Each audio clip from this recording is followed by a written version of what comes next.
Cek cek cek. Assalamualaikum warahmatullahi wabarakatuh.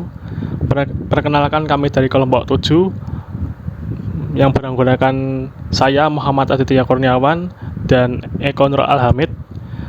Kami akan menyampaikan tentang knowledge management. Langsung saja ke PowerPoint-nya. Ya, ini adalah PowerPoint-nya. Saya jelaskan mengenai knowledge management dari kelompok 7. Yang pertama ada apa dan mengapa knowledge management. Yang kedua, transformasi dan visualisasi pengetahuan. Yang ketiga, knowledge management proses. Yang keempat, knowledge management system. Saya di sini akan menjelaskan dua materi ini. Langsung saja, materi yang pertama, hilangnya pengetahuan di perusahaan. Yang pertama, ketika pegawai meninggalkan perusahaan, pengetahuan mereka pun ikut pergi. Yang kedua, perusahaan tidak mengelola pengetahuannya dengan baik sehingga transfer pengetahuan tidak terjadi. Alangkah baiknya jika suatu perusahaan itu memiliki karyawan yang akan resign. Sebelum resign, karyawan yang akan resign tersebut seharusnya meninggalkan sebuah catatan atau membagi pengetahuannya dengan karyawan yang baru. Menurut saya begitu. Next. Organisasi perlu mengelola pengetahuan anggotanya. Yang pertama, mengetahui kekuatan dan penempatan seluruh SDM. Yang kedua, penggunaan kembali pengetahuan yang sudah ada. Tidak perlu mengulang proses kegagalan. Yang ketiga, mempercepat proses penciptaan pengetahuan baru dari pengetahuan yang ada. Yang keempat, menjaga pergerakan organisasi tetap stabil meskipun terjadi arus keluar masuk atau rotasi. Ya, ini sering terjadi di sebuah organisasi. Next. Perusahaan yang sukses mampu untuk, yang pertama, secara konsisten menghasilkan pengetahuan baru. Yang kedua, menyebarkannya ke dalam perusahaan. Yang ketiga, mengimplementasikan dalam teknologi atau produk baru. Next. Tantangan dunia industri saat ini. Yang pertama, meningkatnya kompleksitas dunia bisnis. Contohnya itu meningkatnya kompetisi bisnis, meningkatnya perkembangan teknologi pendukung bisnis, konflik internal organisasi karena load pekerjaan yang tidak seimbang di berbagai unit dan bidang. Yang kedua, cepatnya perubahan pasar. Perubahan dan perkembangan kebutuhan membuat pasar dan segmennya berubah total. Dengan begitu perlunya respon yang cepat dan intensif. Waktu untuk merespon kebutuhan pasar perlu lebih cepat, padahal masalah lebih kompleks. Dan keempat, berkurangnya pengalaman individual. Ini seperti turnover pegawai tinggi. Perkembangan kebutuhan pasar menyebabkan banyak anak muda yang menduduki jabatan relatif tinggi, padahal dengan pengalaman yang terbatas.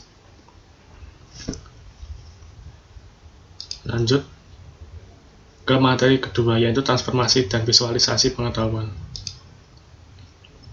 Ada data, informasi, pengetahuan. Saya jelaskan satu-satu. Yang pertama, data. Data adalah entitas tidak membawa arti, kumpulan dari fakta dan catatan tentang suatu kejadian.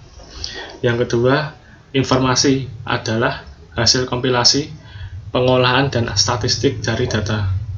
Yang ketiga, knowledge adalah hasil kompilasi informasi yang berbentuk pola, rule, dan solusi yang memiliki nilai tertinggi. Cukup dari saya, presentasi selanjutnya akan disampaikan oleh Mas Eko. Saya melanjutkan resume materi dari Mas Adit tentang knowledge management. Management proses atau proses manajemen pengetahuan didefinisikan sebagai melakukan kegiatan yang terlibat dalam menemukan, menangkap, berbagi, dan menerapkan pengetahuan untuk meningkatkan suatu pengetahuan yang sudah ada dengan cara menghemat biaya. Ada 4 proses manajemen pengetahuan, yaitu discovering, capturing, sharing, dan applying.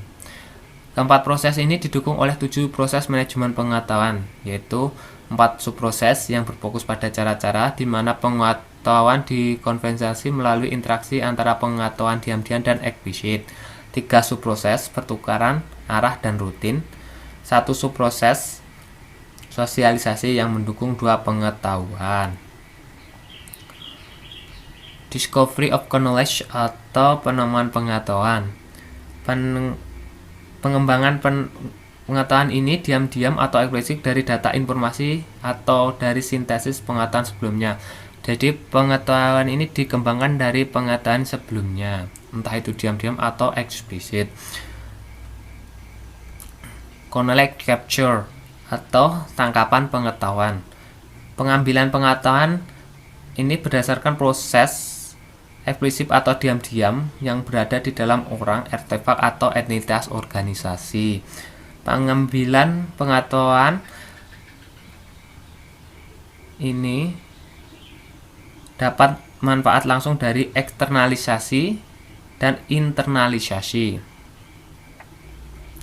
Sharing knowledge atau berbagi pengetahuan adalah proses berbagi pengetahuan kepada individu lain.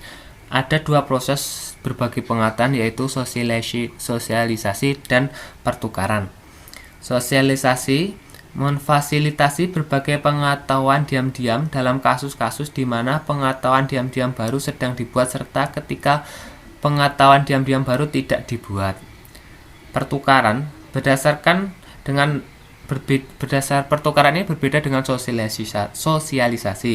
Berfokus pada berbagi pengetahuan eksplisit digunakan untuk berkomunikasi atau mentransfer pengetahuan eksplisit di antara individu, kelompok, dan organisasi. Knowledge application atau aplikasi pengetahuan.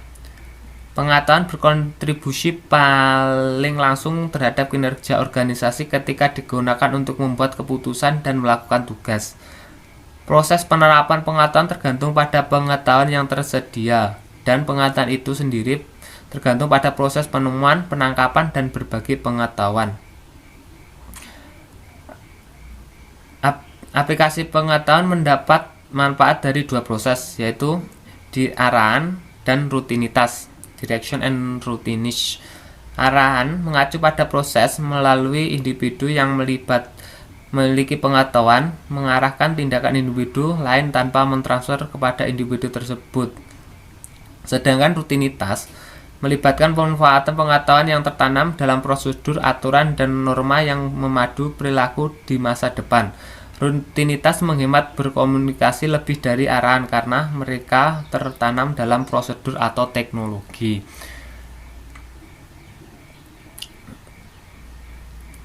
Ini adalah gambaran knowledge management process. Ada sharing, application, discovery, itu ada 2 combination, socializing, capture, internalizing, sharing, socializing, and change, dan application, direction, rutinitas. Ini seperti spiral berputar. Sekarang knowledge management system. Sistem manajemen pengetahuan sinergi antara teknologi informasi terbaru dan mekanisme sosial untuk mengoptimalisasi proses manajemen pengetahuan. Klasifikasi knowledge management system. Yang pertama, knowledge discovery system atau sistem penemuan pengetahuan. Teknologi yang memungkinkan penemuan pengetahuan baru mengungkap hubungan dari informasi eksplisit. Teknologi penemuan pengetahuan bisa sangat kuat untuk organisasi yang ingin mendapatkan keunggulan dibandingkan pesaing mereka. Data mining atau penambangan data adalah proses yang dilakukan dan menafsirkan pola dari data yang melibatkan penerapan algoritma untuk menafsirkan pola yang dihasilkan oleh algoritma ini. Data mining ini ada berbagai proses, yaitu dari himpunan data yang belum jadi informasi menjadi proses dengan metode mining itu menghasilkan pengetahuan baru. Yang kedua, knowledge capture system atau sistem yang melestarikan dan memformalkan pengetahuan. Sistem tangkap pengetahuan dirancang untuk membantu memperoleh dan menyimpan pengetahuan baik secara diam-diam atau eksplisit. Pengetahuan dapat ditangkap menggunakan mekanisme atau teknologi sehingga pengetahuan yang ditangkap kemudian dapat dibagikan dan digunakan orang lain. Jadi informasi ini dapat berguna untuk orang lain, ditangkap oleh orang lain. Knowledge sharing system atau sistem berbagi pengetahuan. Sistem berbagi pengetahuan ini dapat digambarkan sebagai sistem yang memungkinkan anggota organisasi untuk memperoleh pengetahuan diam-diam atau eksplisit dari satu sama lain. Dalam sistem berbagi pengetahuan, pemilik pengetahuan akan berbagi pengetahuan mereka dengan grup yang terkontrol dan terpercaya, dapat memutuskan kapan saja berbagi informasi, dan mencari pertukaran yang adil atau hadiah untuk berbagi pengetahuan mereka atau barter pengetahuan. Knowledge Application System atau sistem yang dimanfaatkan pengetahuan. Sistem aplikasi pengetahuan mendukung proses melalui mana individu lain benar-benar memanfaatkan pengetahuan yang dimiliki oleh individu lain tanpa benar-benar memperoleh atau belajar pengetahuan itu. Baik mekanisme dan teknologi dapat mendukung sistem aplikasi pengetahuan dan memfasilitasi proses manajemen pengetahuan tentang rutinitas dan arahan. Sistem aplikasi pengetahuan biasanya ditafsirkan oleh teknologi yang cerdas. Aplikasi sistem ini, pengetahuan sistem ini biasanya aplikasinya yang sudah high tinggi.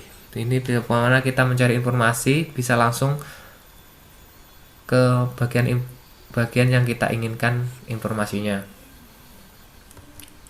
Ini adalah teknologi application system, ada teknologinya banyak dan domainnya juga ada.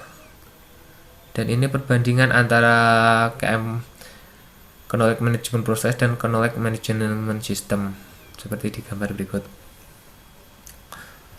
Sekian resume dari kami tentang knowledge management system. Kurang lebihnya mohon maaf. Terima kasih.